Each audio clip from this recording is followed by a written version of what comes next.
Olá, como é que vocês estão? Tudo bem? Ok.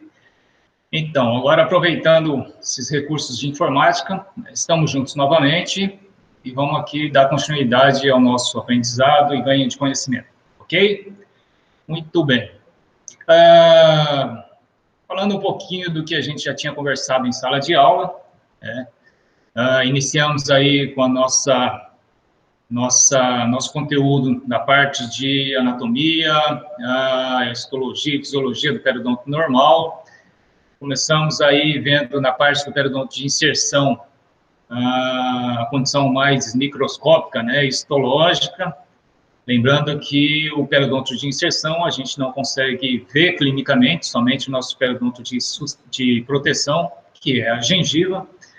E aí, então, vamos fazer uma recapitulação bem rápida, e para facilitar o acompanhamento de vocês, e acrescentar um pouco mais de conteúdo final, que é relativo aí a esse nosso periodonto de sustentação, ok? Então, terminaremos aí falando de ligamento periodontal, osso, cemento, e aí a gente complementa esse conteúdo. Lembro vocês também, chama atenção, que estaremos juntos no nosso período de aula, claro que virtualmente, nosso horário é no dia 1º, para lembrar bem, das 20h30 às 21h30. Então, estarei aqui com vocês nessa sala de aula virtual e para tirar dúvidas, esclarecer, e poder conversar e até vê-los, mesmo que seja por vídeo, é bem interessante, ok? Lembrar também que adicionei no aba de vocês 2 vídeos explicativos, bem bacana, bem interessante, em que aborda bem esse conteúdo que a gente vem falando, acrescenta algumas coisas, e dentro de dúvidas a gente discute, então, no nosso período virtual, no dia 1º, ok? Coloquei também, ainda, numa forma de um arquivo de PDF, uma aula, uma apresentação, na verdade, de aula, que complementa mais ainda todo esse nosso conteúdo. Muito bem, então vamos lá. Só para relembrar, um minutinho.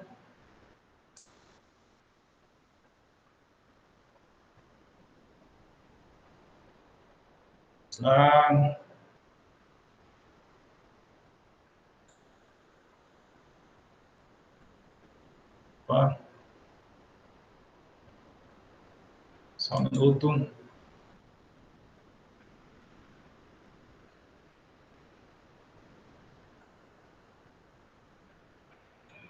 Só me engano aqui, pessoal.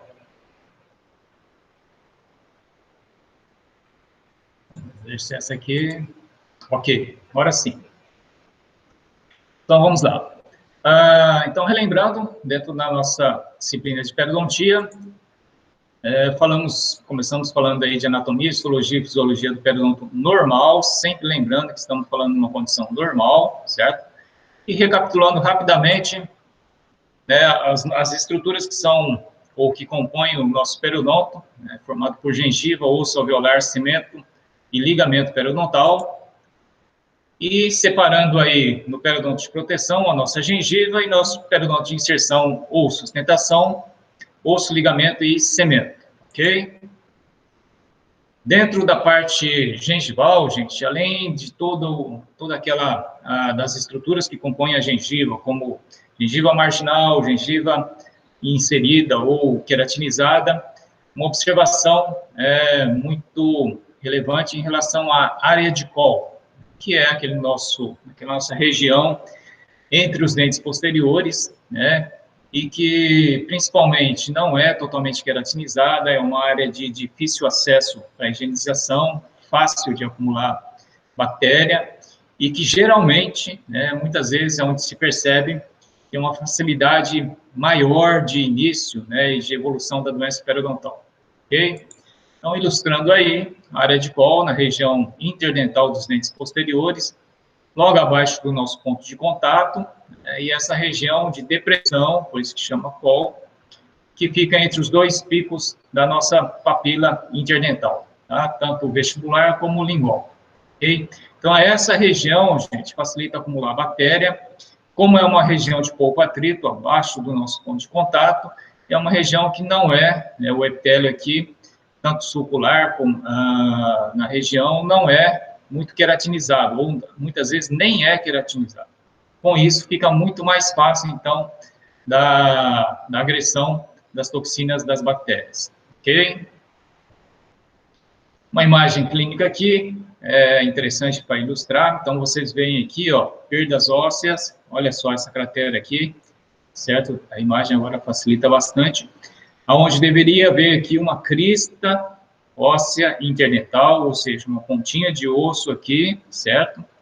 Vocês veem que já tem uma cratera, uma reabsorção, justamente por ser a área de col entre os posteriores, certo?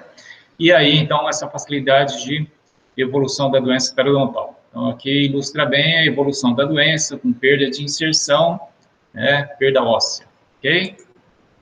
Mais uma imagem, comparando aqui com a situação da radiografia, onde vocês percebem aqui, ó, uma imagem que sugere uma perda óssea, certo? Uma reabsorção.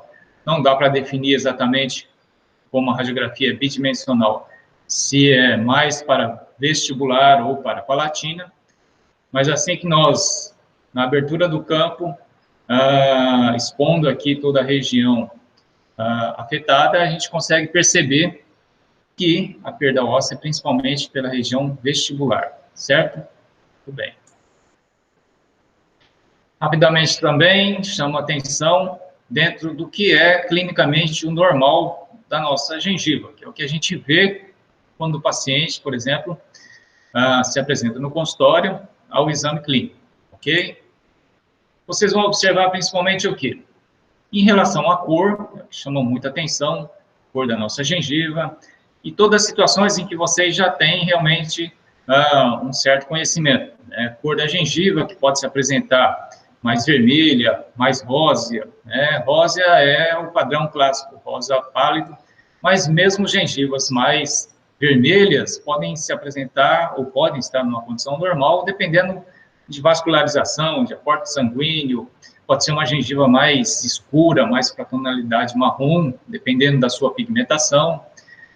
E aí varia também dentro de todas essas outras características. Volume, que normalmente volumes maiores, né, gengiva mais inflamada, a forma dela, então depende muito do formato do dente, do contorno do limite anelo-sementário, que você pode ter papilas mais altas ou mais baixas, mais largas, mais estreitas, tudo depende da forma do dente. O aspecto superficial, aquele clássico, né, caracterizado como casca de laranja, que é aquele pontilhado na superfície da gengiva ceratinizada, a consistência, geralmente uma consistência firme, a profundidade de sulco, a sondagem, que é um procedimento clínico, em média, de 0 a 3 milímetros, até 2 nas faces livres, até 3 nas proximais. Fluido gengival, então, ausência de supuração, né, que é aquele fluido mais purulento, né, mais grosso, é o fluido gengival bem fino, sem característica de infecção, e existência de sangramento. Gengiva grave, gente, sozinho, tá? E mesmo há estímulos muito fracos, por exemplo, fio dental, a não ser que você traumatize, mas, de uma maneira geral, gengiva não pode sangrar, a não ser que você realmente traumatize ela. Mas todo sangramento gengival, principalmente espontâneo, é uma característica de inflamação, ok? Microscopicamente, ainda em relação à gengiva, né, lembrando o nosso periodonto de proteção,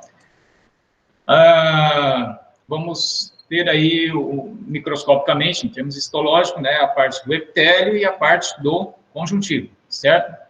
O epitélio separado, dependendo da região, o epitélio oral, aquele que está voltado para a cavidade oral, então o seu epitélio da parte da gengiva marginal e inserida, o epitélio sulcular, que já é aquele que tem contato com o dente, mas não está aderido ao esmalte sulcular. E o epitélio juncional, que vai em direção, então, à crista óssea, esse sim, uma parte de epitélio que está aderido à superfície do esmalte, ok? Existem diferenças na característica desses epitélios, na sua grande maioria, queratinizado, o epitélio sucular muitas vezes não é queratinizado, mas pode vir a se queratinizar, dependendo do estímulo, principalmente com a escovação, tá? E o epitélio juncional, esse sim, é queratinizado, por ter uma origem diferente, e esse geralmente tem menos camadas também de epitélio, só tem a camada basal, ou a basal e a espinhosa, certo? Já o sucular tem a basal, espinhosa, granulosa, às vezes a queratinizada, e o epitélio oral é a que tem as 4 camadas, basal, basal, espinhosa, granulosa e queratinizada. Ok? Aqui uma fotogramagem que ilustra um corte de um epitélio. Então, vocês veem aqui esse mais grosso, com as suas projeções digitiformes, que é o nosso epitélio oral, uma camada de queratina, e esse mais escuro. Daqui, dessa depressão, que seria a nossa ranhura marginal, nós temos o que seria a nossa gengiva marginal, certo? Um pouco mais fino, um pouco menos de queratina. Voltando, já virando aqui, a partir do topo da gengiva marginal, em contato com o dente, nós temos o nosso epitélio, então, sucular. Mais fino, com menos camada, e geralmente não apresenta queratina. E essa projeção aqui, bem fina, gente, a partir daqui, ó, com menos camadas, que é o nosso epitélio juncional, esse sim, aderido à parede do esmalte. Abaixo do epitélio juncional, então, começa a nossa inserção conjuntiva. Ok? Lembrando também que é no epitélio, gente, que nós temos os melanócitos, né? Eles estão presentes na camada basal do epitélio. Esses melanócitos são os que produzem a melanina, que são pigmentos, né, que podem, de repente, mudar aí a cor da gengiva, dependendo da quantidade de melanina. Em relação ao conjuntivo, ainda gengival, é onde nós temos a presença das fibras, né? As fibras gengivais. Gente. Fibras gengivais são aquelas que estão acima da crista óssea, certo? Ainda a nível somente de gengiva. São diferentes das fibras do ligamento periodontal, que falaremos mais à frente, ok? As fibras gengivais, já conversamos uma vez, são as dentes gengivais, crestos gengivais, dentes periosteais, circulares ou arciformes e transeptais, ok? Agora, entrando no nosso periodonto de inserção ou sustentação, falaremos alguma coisa sobre o cemento radicular, ligamento periodontal e osso alveolar. Cemento radicular, ele é um tecido dentário, então lembrando que mesmo sendo do periodonto, ele está no dente, tá? Por que é considerado parte do periodonto? Porque é nele que se inserem as fibras do ligamento periodontal. E justamente por se inserir dentro do cemento, essa parte do cemento é considerado também do periodonto. Ele é mineralizado, recobre as raízes anatômicas dos dentes. Lembrando a diferença entre o que é coroa anatômica, que é a parte recoberta por esmalte, e raiz anatômica, que é a parte recoberta, então, por cemento, certo? Então, a raiz anatômica toda é a que tem cemento. O cemento tem como característica, gente, olha só, não tem vaso sanguíneo, não tem vaso linfático. Então, quem é que nutre as células do cemento? O cemento celular. O ligamento periodontal, tá? Porque no cemento não tem vaso sanguíneo, então, ok, ele não tem vida própria. Não contém inervação, olha só que interessante. Não contém inervação, então, teoricamente, o cemento não teria dor. E por que às vezes, quando você tem uma recessão gengival, raiz exposta e você tem dor? Primeiro de tudo, porque lá, quando você tem uma exposição da raiz, clinicamente, você não tem mais o cemento, tá? E ele é rapidamente reabsorvido assim que ele fica exposto. E aí, o que você tem exposto ali na raiz é a dentina. E a dentina, sim, tem as suas terminações nervosas, e por isso que muitas vezes, quando você tem a exposição da raiz, na restrição gengival, você tem sensibilidade, tá? E é bem interessante a gente lembrar que existem variações nessa junção entre o esmalte e o cemento, tá? Abaixo disso você tem, então, a dentina. Então, muitas vezes, o que acontece é o seguinte, que você tem aqui a terminação da formação do esmalte e uma demora no início da formação do cemento sobre essa raiz que já vem sendo formada, através da dentina. Com isso, você fica, então, com uma parte de dentina exposta, sem cobertura de esmalte, sem cobertura de cemento, tá? Isso daí, dentro de pesquisa, varia de 5 a 10% das pessoas e dos dentes, ok? Normalmente, o que se tem também é formação de esmalte, e assim que você termina a formação de esmalte, você já tem o início da formação de cimento sobre o que é a formação da raiz. Normalmente 30%, tá? E o que é a maioria, né? Você tem a formação do esmalte e o início da formação de cimento, gente, se dá já acima da formação do esmalte que já foi formado. Ok, isso é interessante, isso é muito bom. Poderíamos considerar aqui que nós teríamos aqui uma dupla camada de proteção para essa dentina, tá? Sempre muito mais interessante em termos de sensibilidade. Essa é a maioria dos casos, varia de 60% a 65%, ok? Dentro das funções do cemento, claro, inserção é a função talvez aí mais básica, porque nele que se inserem as fibras do ligamento periodontal. Pode promover reparação, né, compensatória, inclusive, pelo desgaste oclusal. Vocês sabem que, ao longo do tempo, nós vamos tendo desgaste da incisal dos dentes, né, e o organismo, dentro da sua homeostasia, tenta compensar esse desgaste com uma extrusão dentária. Então, você vai tendo extrusão compensando aqui o que você tem de desgaste incisal, tá? Também para tentar manter o que é a nossa dimensão vertical, e aí esse dente vai fazendo uma extrusão. À medida que ele vai fazendo essa extrusão, né, você tem que imaginar que essa raiz está dentro do alvéolo, e com essa extrusão você vai tendo, né, um aumento da distância entre o fundo do alvéolo e a sua raiz, e isso aí vai sendo compensado, em parte, pela formação de camadas de cemento, certo? Pode compensar fissuras. Então, de repente, quando você tem uma fissura num dente, você pode ter aí um selamento dessa fissura, assim como fraturas, que são mais difíceis, mas já foi comprovado que pode ocorrer, que você tem, então, um selamento dessa fissura ou fratura por formação de cemento sobre essa região, tá? E proteção. Proteção de quem?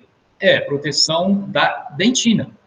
Porque a dentina, gente, essa não pode ter contato, por exemplo, com o ligamento, essa não pode ter contato com o osso. Porque a dentina em contato com esse tecido conjuntivo, osso e ligamento, são formas de tecido conjuntivo, ela sofre reabsorção.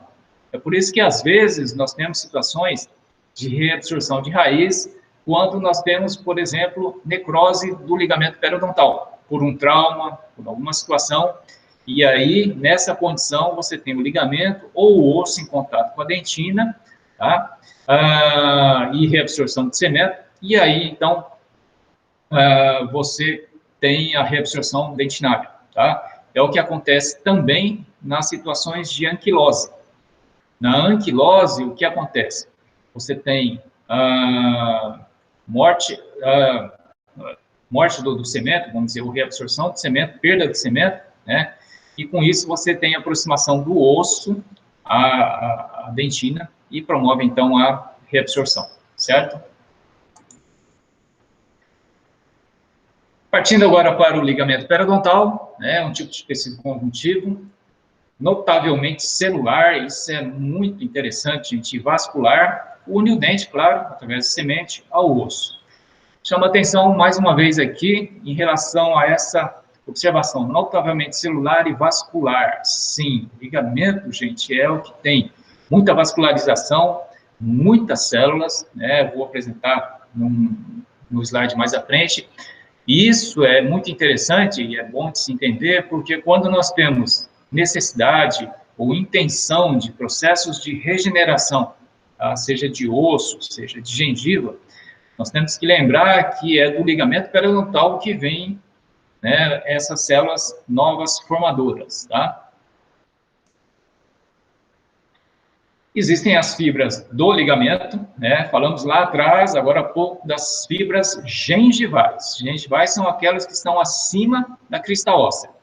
Fibras do ligamento é aquelas que estão entre o osso e a raiz do dente, ok?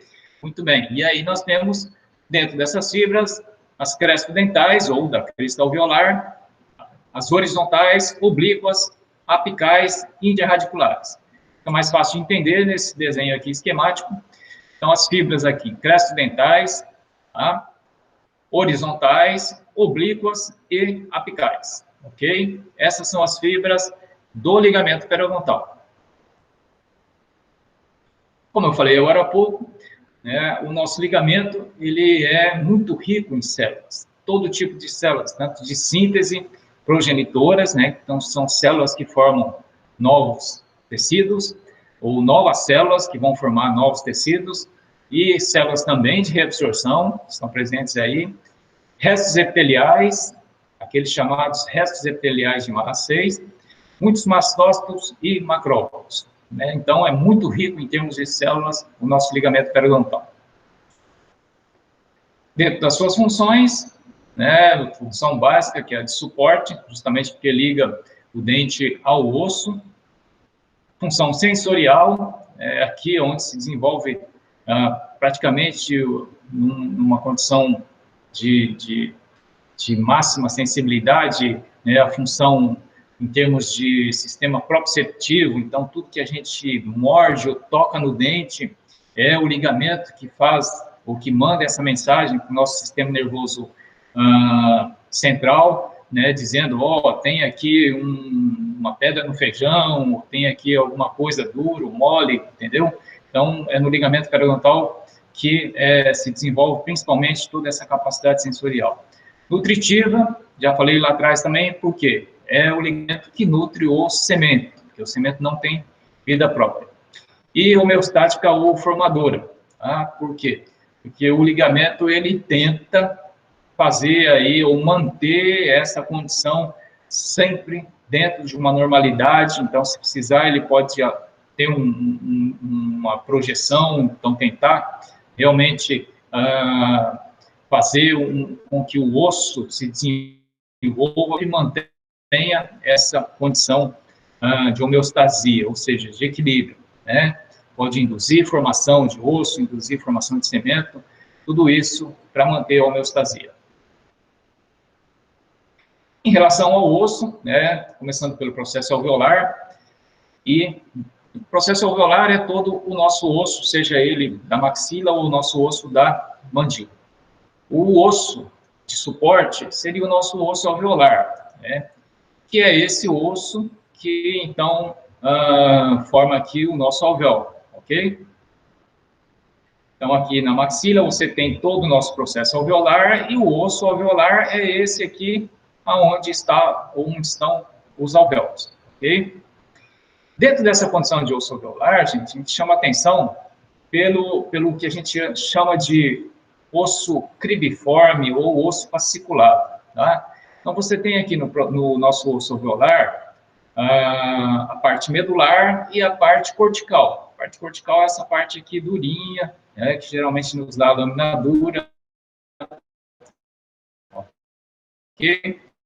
A parte medular é a parte viva do nosso osso. Então, você tem que imaginar que se a raiz do dente está aqui dentro do alvéolo, gente, né, e essa raiz fica estável dentro do alvéolo, né, pelas fibras pelas fibras do ligamento, que saem da raiz desse dente e vão se inserir no osso, então se inserem na raiz pelo cemento e se inserem no osso.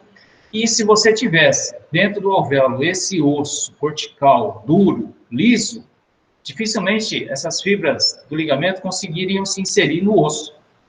Tá? Então, por isso que esse osso aqui, na parte interna do alvéolo, ele é revestido por esse osso bem característico, chamado de osso fasciculado ou osso crediforme, ou muito antigamente chamado de alveolar propriamente dito, que é um osso, então, como fasciculado, mais poroso, que dá condições das fibras do ligamento se inserir, e aí sim, numa ponta inserir no cemento do dente e na outra parte inserir nesse osso fasciculado no nosso osso alveolar, ok?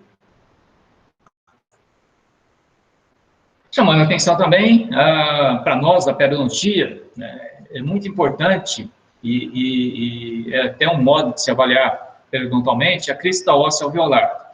Crista óssea alveolar, então, por quê? Alterações nessa crista óssea, né, podem nos dar aí uma noção de repente, alguma alteração em termos periodontais. Crista óssea alveolar, então, essa parte mais coronal, vamos dizer assim, do osso, certo? Ou seja, a parte que está mais próxima da coroa do dente.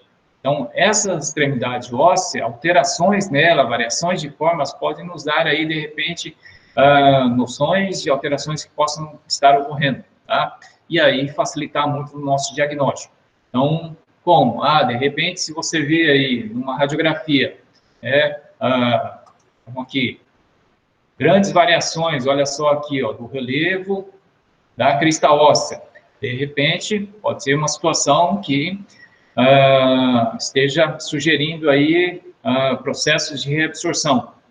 Nessa condição aqui, nós podemos ter condição de comparar clinicamente, já se observa aqui um grande processo inflamatório, e aí, nessa evolução do tratamento, a partir aqui da abertura de um campo, podemos observar que realmente aquela crista óssea que a gente via com alteração, sugerindo uma reabsorção, era o que se apresentava lá em termos clínicos. Ok?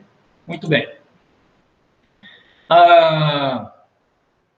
Peço para vocês que acompanhem bem essas explicações, né? De novo, lá no AVA de vocês, lembro que tem 2 vídeos explicativos bem interessantes, gente, tá? Eu acho bem bacana.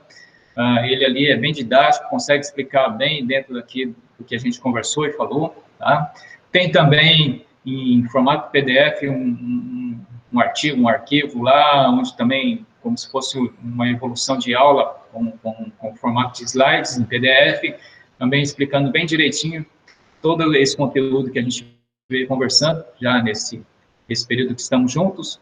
E, mais uma vez, lembrando, no dia 1, das 20h30 às 21h30, estarei dentro da sala virtual, espero vê-los aí também, e podemos conversar, falar alguma coisa, quem quiser contar alguma coisa também, e principalmente discutir em relação ao conteúdo, e se tiver alguma dúvida, a gente pode conversar e resolver essas situações. Ok, gente? Vejo vocês, então, no dia 1º, tá? E, com certeza, essa experiência será bem interessante. Eu acredito que nós vamos evoluir bastante. Ok? Tchau.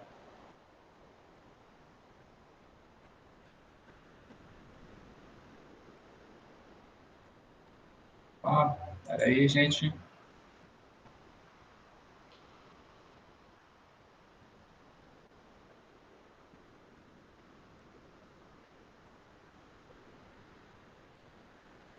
Até mais, gente.